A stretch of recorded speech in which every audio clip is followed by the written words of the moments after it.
Bismillahirrahmanirrahim. Assalamualaikum warahmatullahi wabarakatuh. Puji syukur kita panjatkan kehadirat Allah Subhanahu wa taala. Salam dan salawat kepada Nabi kita Nabiullah Muhammad sallallahu alaihi wasallam. Perkenalkan, saya Sandi Pratama, SPDI MPD, dosen Prodi Bimbingan Konseling dan Pendidikan Islam, Fakultas Agama Islam Universitas Muhammadiyah Makassar, dengan NIDN 0920089105. Dalam kesempatan ini, saya menyampaikan pernyataan diri sebagai dosen dalam unjuk kerja Tridharma Perguruan Tinggi atau PPD UKTPT, khususnya dalam bidang pendidikan, sebagaimana bagian dari catur Dharma Perguruan Tinggi Muhammadiyah yang mencakup pendidikan, penelitian, pengabdian kepada masyarakat dan al-Islam kemuhammadiyahan. Adapun salah satu mata kuliah yang saya ampu adalah mata kuliah Media Bimbingan dan Konseling dengan kode mata kuliah CW6219 dengan bobot SKS 2 SKS yang saya ajarkan pada semester 3. Media Bimbingan dan Konseling adalah mata kuliah yang dirancang untuk membekali mahasiswa dengan pengetahuan konseptual dan keterampilan praktis dalam memahami, memilih, merancang, dan mengevaluasi berbagai bentuk media yang digunakan dalam layanan bimbingan dan konseling. Melalui pendekatan blended learning yang diintegrasikan dengan pendekatan mulai dari play learning, di mana mahasiswa belajar teori lewat video. Yang kedua ada discovery learning, di mana studi kasus pemilihan media sesuai dengan kebutuhan bimbingan konseling. Dan yang terakhir ada project based learning, di mana mahasiswa merancang dan menampilkan media bimbingan konseling. Mata kuliah ini mengintegrasikan kegiatan belajar mandiri dan diskusi tatap muka dalam penguasaan teori serta pengembangan proyek media secara langsung. Materi yang dikaji mencakup definisi dan prinsip penggunaan media dalam bimbingan konseling, klasifikasi jenis media mulai dari non-elektronik dan media elektronik, serta implementasi media dalam berbagai bentuk layanan seperti layanan klasikal, konseling individu atau kelompok, dan dukungan sistem.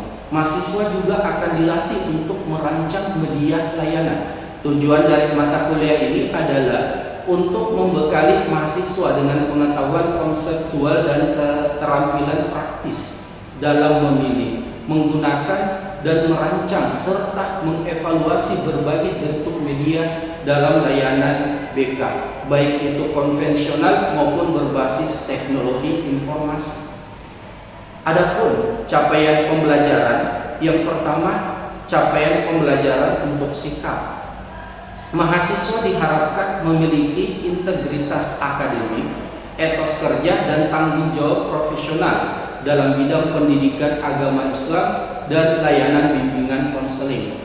Selanjutnya yang kedua, CPL pengetahuan, di mana mahasiswa diharapkan mampu menerapkan teknologi informasi dan komunikasi dalam perencanaan pembelajaran, penyelenggaraan pembelajaran, evaluasi pembelajaran, dan pengelolaan pembelajaran untuk bidang BK pendidikan Islam. Adapun yang ketiga, keterampilan umum, mampu berkolaborasi dalam tim, menunjukkan kemampuan kreatif, inovatif, dan berpikir kritis. Adapun untuk CPL keterampilan khusus, di mana mahasiswa mampu melaksanakan layanan bimbingan dan konseling melalui berbagai jenis pendekatan, metode, dan teknik BK sesuai masalah yang dialami oleh siswa. Adapun capaian pembelajaran mata kuliah atau CPMK-nya, di mana CPMK 1, mahasiswa diharapkan memahami ruang lingkup media bimbingan dan konseling. Untuk CPMK 2, mahasiswa diharapkan memahami jenis-jenis media bimbingan konseling. Untuk CPMK 3, di mana mahasiswa diharapkan memahami media yang digunakan dalam pelayanan bimbingan konseling. Untuk CPMK 4 diharapkan mahasiswa mampu merancang dan mengevaluasi media bimbingan konseling.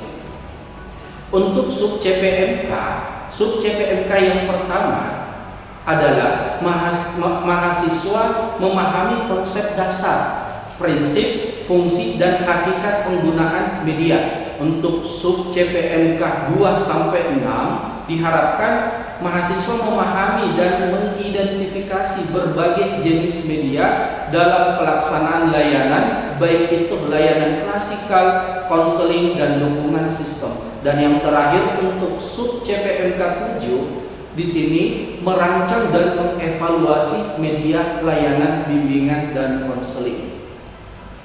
Adapun strategi dan desain pembelajaran, di mana mata kuliah ini jumlah pertemuannya sebanyak 16 pertemuan termasuk UTS dan ujian akhir semester. Untuk metode yang digunakan perpaduan antara daring dan luring atau blended learning. Untuk skenario pembelajaran yang pertama, presentasi materi, yang dimana mahasiswa akan mempresentasikan materi dalam bentuk slide, video, dan lain-lain. Adapun untuk interaksi, di mana melalui forum diskusi, tanya jawab, dan pertemuan daring atau luring, dan untuk asesmennya berupa kuis, tugas terstruktur, proyek desain media, UTS dengan ujian akhir semester. Setiap pertemuan terdiri untuk tatap muka 2 kali sampai 2 kali 50 menit.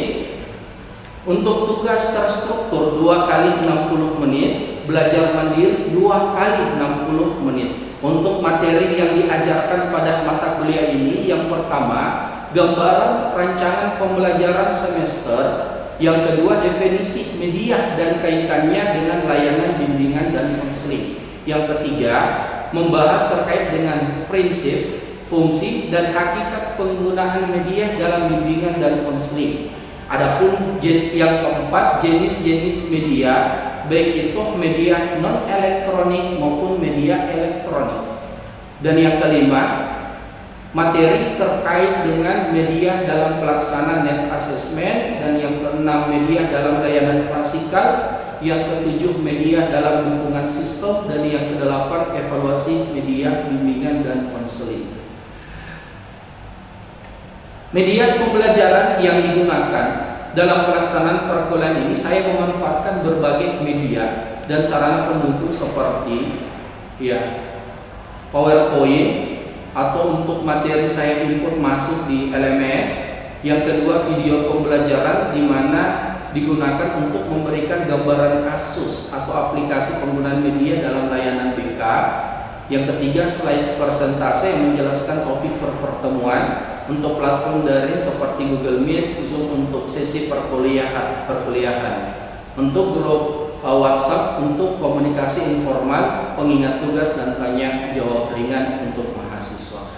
Untuk model pembelajaran, yang pertama, ceramah, di mana pemaparan materi oleh dosen kepada mahasiswa. Yang kedua, small group diskusi, di mana mahasiswa mendiskusikan masalah yang diberikan. Yang ketiga, ada tugas mandiri. Yang keempat, discovery learning atau pemberian materi kepada mahasiswa sebagai bahan awal pembelajaran. Dan yang kelima, project based learning, mahasiswa membuat media pembelajaran. Adapun referensi yang saya gunakan, ada beberapa buku dan jurnal. Untuk buku yang saya gunakan adalah buku dengan judul Media Pendidikan, Pengertian dan Pengembangan Pemanfaatan, yang ditulis oleh Sadiman Arif di tahun 2002, dan buku Media Bimbingan dan Konseling yang ditulis oleh Mursalim dan Mustaji di tahun 2010, dan buku Teknologi Pendidikan oleh Nasution di tahun 2005. Dan saya juga menulis menjadikan penelitian atau PKM saya yang didanai oleh Risetmu sebagai referensi untuk mata kuliah ini. Adapun sistem penilaian dan skala evaluasi yang saya lakukan secara menyeluruh dan proporsional dengan bobot sebagai berikut. Mulai dari kehadiran atau absensi 10%, untuk aktivitas partisipatif itu 20%, untuk formatifnya tugas dan tugas itu 10% untuk tugas proyek, ya itu 40% karena di sini membuat media pembelajaran. Untuk UTS dengan UASnya masing-masing 10% dengan total 100%. Untuk skala nilai berdasarkan interval, untuk rentang nilai mulai dari kuantitatif 90 sampai 100 itu nilai A, 85 sampai 89 A minus, 80 sampai 84 itu B plus, 75 sampai 79 itu B, 70 sampai 74 B minus, 60 sampai 69 itu C plus, 50 sampai 59 C, 0 sampai 49 itu error. Demikian penjabaran mengenai pelaksanaan pembelajaran mata kuliah media bimbingan dan konseling sebagai bagian dari pelaksanaan Catur Dharma Perguruan Tinggi Muhammadiyah khususnya dalam bidang pendidikan. Saya berharap melalui mata kuliah ini mahasiswa mampu menguasai keterampilan dasar dalam merancang dan menggunakan media BK yang tepat dan konseptual di lingkungan pendidikan. Dan berikut ini merupakan video proses pembelajaran yang saya lakukan pada mata kuliah media bimbingan dan konseling. Selamat menyaksikan. Assalamualaikum warahmatullahi wabarakatuh.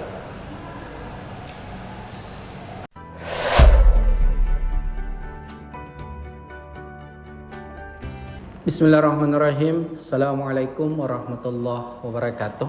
Waalaikumsalam warahmatullahi wabarakatuh. Alhamdulillahilladzi hadana li hadza wa ma kunna linahtadiya laula an hadanallah.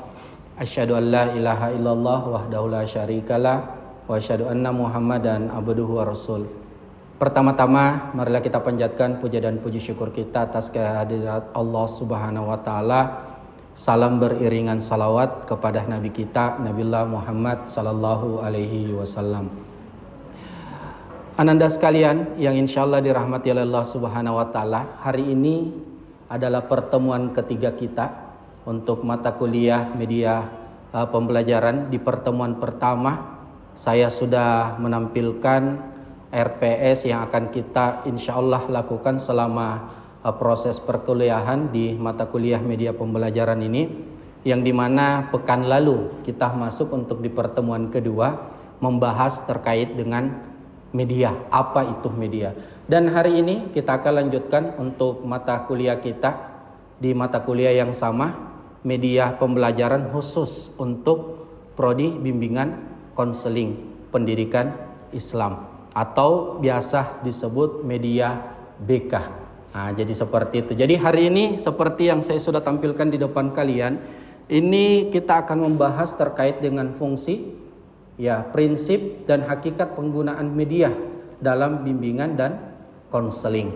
Oke, sebelum saya membahas terkait dengan prinsip apa itu hakikat media, ya, khususnya di prodi kita di bimbingan konseling pendidikan Islam, sebelum jauh kita membahas itu, ananda sekalian, hari ini ya sebelum saya menjelaskan kita merefleksi dulu ya mata kuliah yang kita sudah ajarkan di minggu lalu khusus untuk pertemuan yang kedua ya.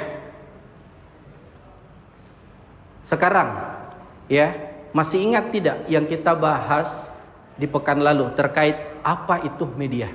Ada yang bisa membantu saya mengingatkan kembali untuk saya maupun teman-temannya yang pernah kita bahas di pekan lalu? Ada? Ya? Oke. Sulis. Apa yang ditangkap Sulis dari pertemuan sebelumnya? Baik, terima kasih atas kesempatannya Pak. Jadi terkait dengan media ini adalah alat atau sarana yang digunakan untuk menggali informasi, memberikan informasi dan mencari informasi. Kemudian untuk media ini tidak berpatok terkait dengan online dan offline. Oke, itu sederhananya ya. Ada lagi yang bisa memberikan tanggapan? Ada apa kira-kira media? Singkatnya saja. Apa itu media? Ada? Oke, silakan. Apa itu media? Bicara mengenai media adalah segala bentuk alat bantu yang dimana digunakan oleh konselor untuk menyampaikan informasi kepada konsul atau siswa dan mempermudah proses komunikasi dan pemahaman di mana media juga meningkatkan keterlibatan, perhatian, dan daya tarik dalam layanan BK. Oke, jadi itu singkatnya ya. Ya, jadi media itu Dek adalah alat bantu ya yang kita gunakan di dalam proses pembelajaran. Ya, jadi siap untuk lanjutkan proses perkuliahan kita? Siap. Sehat? Sehat. Kabar baik? Baik. Oke, next kita akan lanjutkan. Jadi kalau kita berbicara terkait dengan mengapa media penting di dalam BK, ya singkatnya ini Dek. Yang pertama, seperti yang disampaikan tadi oleh temannya, bahwa media itu berfungsi sebagai alat bantu.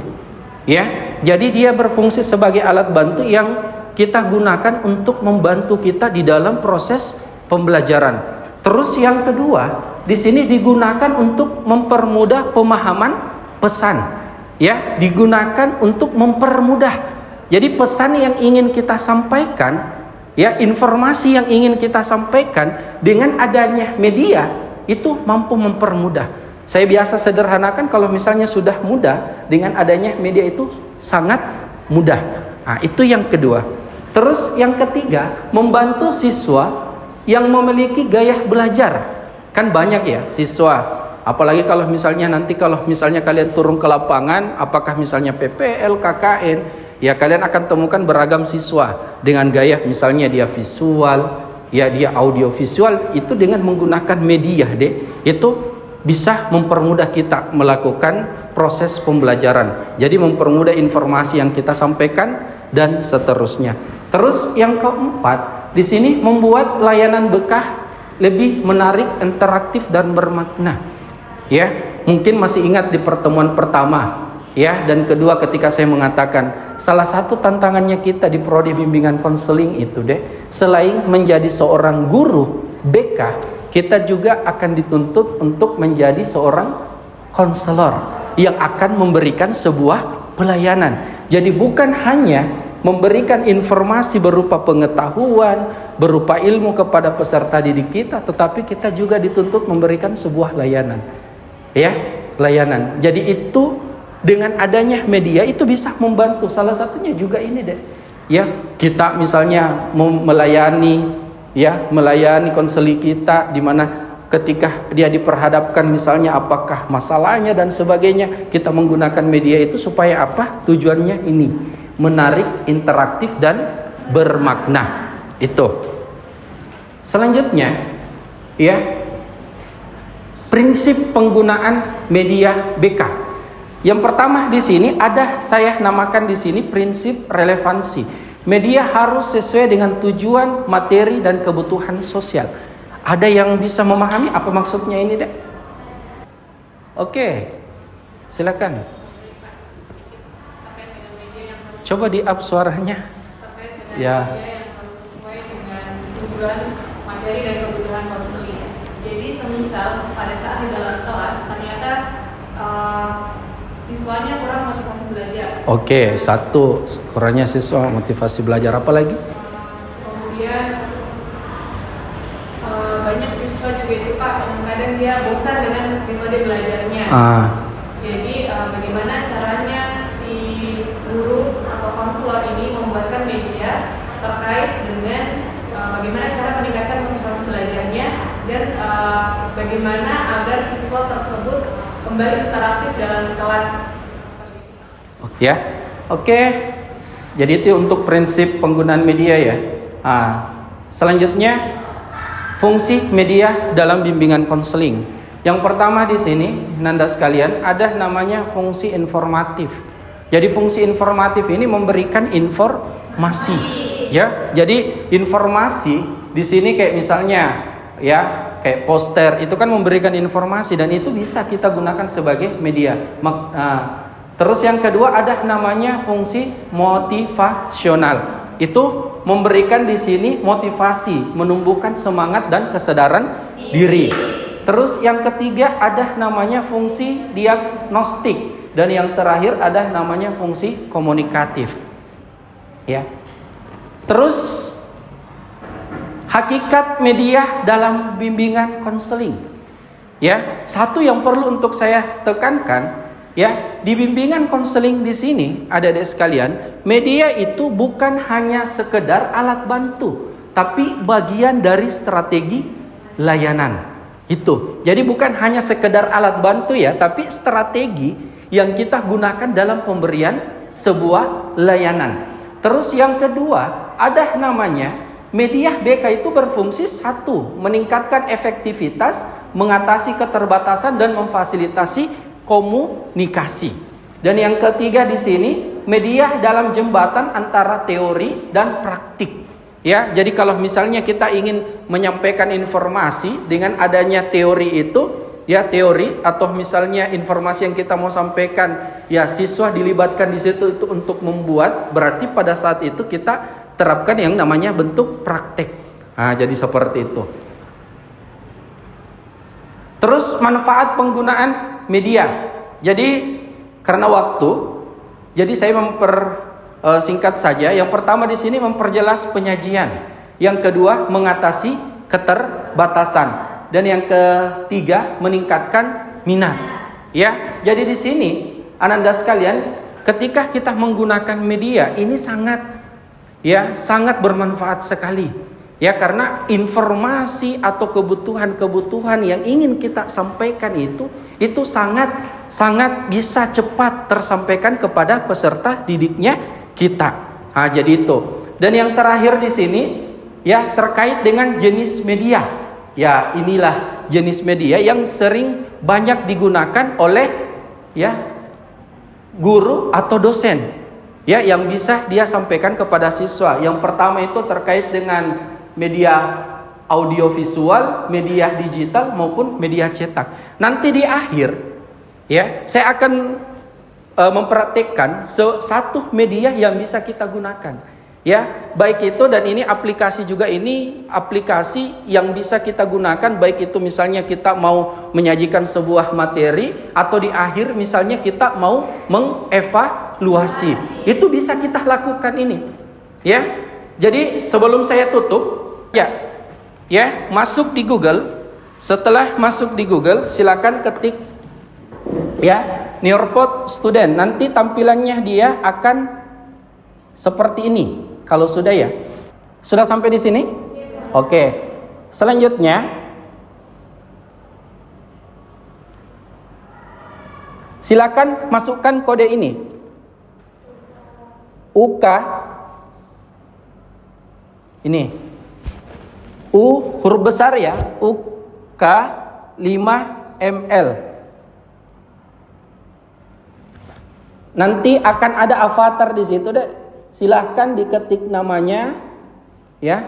Bisa nama panggilan, bisa nama lengkap. Silahkan pilih avatar sesuai dengan ya wajahnya kalian bisa. Oke, sudah masuk? Sudah? Coba. Sudah sampai di mana? Ya, dimasukkan namanya juga. Nanti kalau sudah dimasukkan namanya akan muncul di sini. Sudah?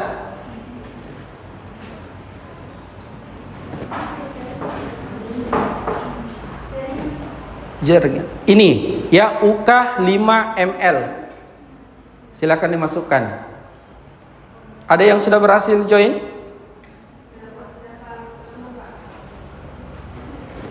Sudah? Diteruskan sampai sudah memilih avatar. Sudah sampai? Sudah memilih avatar? Kenapa belum? Oh ya, ini Ritaniar sudah ada di dalam. Ya, ini Ritaniar ya. Ya, oke. Ini Puput Nurjana. Ini Ritaniar. Ya, ini Jumrianti. Oke, silakan. Dipercepat untuk masuknya. Ya, ini Suci Nadiah Nur. Ini Ardiah Magfirah. Silakan masuk. Sudah masuk ya semua? Oke, sekarang saya mulai. Ini Ajustina sudah masuk. Oke, sudah masuk ya. Oke, sekarang kita mulai. Oke, silakan dijawab ya, apa yang muncul di HP-nya kalian? Ya. Ya, yang pertama, apa fungsi utama media dalam layanan BK? Oke. Lanjut lagi. Ya, oke, Jumrianti urutan pertama dengan poin 533. Ya. Oke, pertanyaan kedua. Ya, jadi waktunya ini kurang lebih 10 sampai 15 detik ya. Pertanyaan kedua, fungsi afektif dari media dalam BK berkelanjutan. Ya, di sini oke, Jumrianti masih urutan pertama. Oke, salah ya. Oke. Lanjut. Oke, pertanyaan ketiga. Berikut yang termasuk media cetak dalam BK. Ya, silakan. Ini Jumrianti juga sudah urutan benar. Ya, urutan kedua ada Puput Nurjana, Tri Sulistiawati urutan kedua. Oke, lanjut. Ya, pertanyaan ketiga di sini. Oke, salah satu prinsip media BK. Oke. Ya. Dah.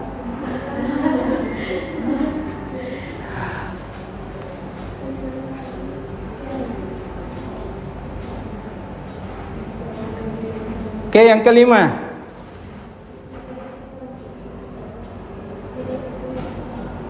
Oke, saya pikir cukup ya. Jadi ini salah satu media yang bisa kita gunakan.